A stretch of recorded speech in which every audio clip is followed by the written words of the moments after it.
आम आदमी पार्टी के राष्ट्रीय सलाहकार अनुराग डांडा पहुंचे पेहोवा, जिनके साथ वरिष्ठ नेत्री चित्रा सरवारा ने भी शिरकत की। पूर्व मंत्री बलबीर सिंह सैनी के निजी निवास पर पत्रकार वार्ता करते हुए अनुराग डांडा ने कहा कि संगठन की मजबूती के लिए तथा पंचायती चुनावों के मद्देनजर वे कार्यकर्ताओं के बीच जा रहे हैं। उनका उद्देश्य हरियाणा प्रदेश की सभी असेंबली में जाकर कार्यकर्ताओं से मिलकर चुनावों की जानकारी ली जाए। उनकी पार्टी जिला परिषद चुनावी पार्टी सिंबल पर लड़ेगी। उन्होंने प्रधानमंत्री नरेंद्र मोदी पर आरोप लगाते हुए कहा, जब उनकी पार्टी की शिक्षा नीति नामी अखबारों में पहुंची तो उनके चर्चे विदेशों में होने लगे। बौखलाहट में आकर माननीय प्रधानमंत्री ने सुबह जब ये देखा तो तुरंत ईडी व सीबीआई को आदेश देकर उप मुख्यमंत्री सिसोदिया के घर पर छापेमारी करवाई। उन्होंने कहा, ऐसा उनकी पार्टी के नेताओं के साथ पहले भी हो चुका है, लेकिन सब झूठा पाया गया। आम आदमी पार्टी का उद्देश्य हर गरीब व कमजोर व्यक्ति को शिक्षा का अधिकार दिलवाना है, भ्रष्टाचार को मिटाना है। गुजरात में जहरीली शराब से 42 लोगों की मौत हुई। हरियाणा के ठेके दिन रात खुले रहते हैं, लेकिन भाजपा सरकार चुप है। आखिर क्यों? हरियाणा के 105 स्कूल बंद कर दिए गए, जिससे साफ जाहिर है कि भाजपा सरकार जन विरोधी है। देखिए, संगठन निर्माण को लेकर के हम हर विधानसभा में अपने कार्यकर्ताओं से जाकर के मिल रहे हैं। अलग अलग एक दिन में 3-3 विधानसभा का दौरा हो रहा है, वहाँ के कार्यकर्ताओं से मिल रहे हैं। संगठन को मजबूती कैसे दी जाए, ज़्यादा से ज़्यादा कार्यकर्ता कैसे जुड़ सके, उन सब चीज़ों पर चर्चा कर रहे हैं, राय ले रहे हैं कार्यकर्ताओं से, और साथ ही साथ आने वाले जिला परिषद चुनाव की तैयारियों को लेकर भी चर्चा कर रहे हैं।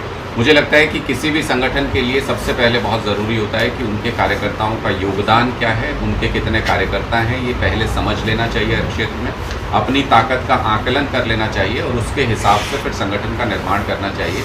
अभी जो संगठन निर्माण आम आदमी पार्टी इस पूरी प्रक्रिया के द्वारा करेगी, वो 2024 में हरियाणा के अंदर सत्ता परिवर्तन और व्यवस्था परिवर्तन का काम वही संगठन करेगा। उसी के दम पर हम हरियाणा में सत्ता परिवर्तन करेंगे 2024 के अंदर। जिला परिषद चुनाव की तैयारी जोर शोर से आम आदमी पार्टी कर रही है। हमारे तमाम जो संभावित कैंडिडेट हैं वो अपनी पूरी तैयारियों में लगे हुए हैं। हम सभी जिला परिषद चुनाव 400 से ज़्यादा सीटों पर होने हैं, उन सभी को हम सिंबल पर लड़ेंगे और बीजेपी को इन चुनावों में मात देंगे। कांग्रेस ने पहले ही स्पष्ट कर दिया है कि नगर निकाय चुनाव की तरह ही वो जिला परिषद चुनाव भी सिंबल पर लड़ने से घबरा गए हैं, डर गए हैं, क्योंकि उनको लगता है कि वो तीसरे नंबर की पार्टी हरियाणा के अंदर बन जाएंगे, आम आदमी पार्टी से हार जाएंगे। इस वजह से कांग्रेस ने सिंबल पर लड़ने से पहले ही अपना डर जाहिर कर दिया है।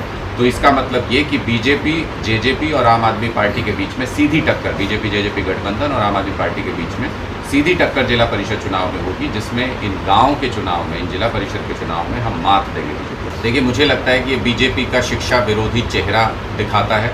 ये महज इत्तेफाक नहीं हो सकता है कि जिस सुबह पर सबसे शक्तिशाली देश के सबसे बड़े अखबार में दिल्ली की शिक्षा नीति के बारे में एक बहुत बड़ा आर्टिकल छपे, मनीष सिसोदिया जी की तस्वीर छपे, उस अखबार में जिसमें मोदी जी सपने लेते थे कि उनकी सरकार की तारीफें कभी छपें, जो कि हो नहीं पाया इतने सालों में भी।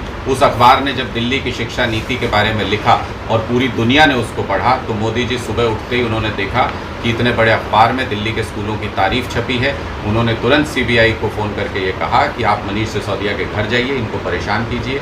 तो ये सीधे सीधे गरीब व्यक्ति को शिक्षा न मिल जाए, वो सारी कोशिशें मोदी सरकार कर रही है। ये शिक्षा विरोधी सरकार है। मोदी सरकार का चेहरा इससे बेनकाब हुआ है। आम आदमी पार्टी के लक्ष्य पर, उनके मकसद पर इससे कोई फ़र्क नहीं पड़ा है। हमारी ये कोशिश लगातार जारी रहेगी कि हर गरीब को, हर कमज़ोर को। देखिए, सबसे पहली बात तो यही कि आम आदमी पार्टी में एक जन सलाह ज्वाइनिंग का हुआ है, जिसमें लीडर से लेकर गली कूचे मोहल्ले गांव में लोगों ने ज्वाइनिंग्स करी हैं। तो पार्टी ने एक अभी कदम ये उठाया है कि हमने अपने सब मौजूदा पुराने और नए मेंबर्स को अच्छे तौर पे संगठन में एक संगठित ऑर्गेनाइज रूप में लेने के लिए एक मुहिम चलाई है, जहाँ पे पार्टी ने डिसाइड किया है कि हरियाणा के 90 विधानसभाओं में सीनियर लीडरशिप 2 से 3 पेज की मीटिंग्स में जाकर मिलेगी, उनसे चर्चा करेगी और उनकी सहमति, उनका डायलॉग, उनकी मंशा जो है पार्टी की पॉलिसी और प्रोग्राम्स के अंदर किस तरह जोड़ा जाए, इस पर बात करी जाएगी। इसी मुहिम के दौरान पिछले 2 दिनों से हम 6 असेंबलीज कवर कर चुके हैं। आज हमारी सवेरे मीटिंग थी चिका में, अभी पिहेवा में है और शाम को सिटी में है, और आगामी दिनों में उत्तरी हरियाणा की हम 23 की 23 असेंबलीज कवर करेंगे। ये तैयारी मात्र किसी एक चुनाव को मद्देनज़र रख के नहीं करी जा रही। हम समझते हैं संगठन एक बॉडी है जो किसी भी इम्तिहान से पहले, दौरान और उसके बाद बनी रहती है, और ये इवॉल्विंग बॉडी है। तो ये हम ज़रूर कहेंगे कि इस दौरान ज़िला परिषद का चुनाव आएगा, पार्टी ने माइंड बनाया है कि पंचायती चुनाव में हम सिर्फ जिला परिषद का चुनाव अपने चुनाव चिन्ह पर लड़ेंगे। हम अपने सभी लीडर्स से, पदाधिकारियों से, कार्यकर्ताओं से अभी ये कह रहे हैं कि कहाँ कैंडिडेट्स हमारे पास हैं जो लड़ना चाहते हैं, जिनको हम अलाइन कर सकते हैं पार्टी के साथ। बहुत से हमारे पास आवेदन आए हैं, पार्टी उनकी स्क्रीनिंग कर रही है और आगामी चुनाव के लिए बतौर संगठन उसकी तैयारी हम पैरेलली कर रहे हैं। ठीक है, थैंक यू।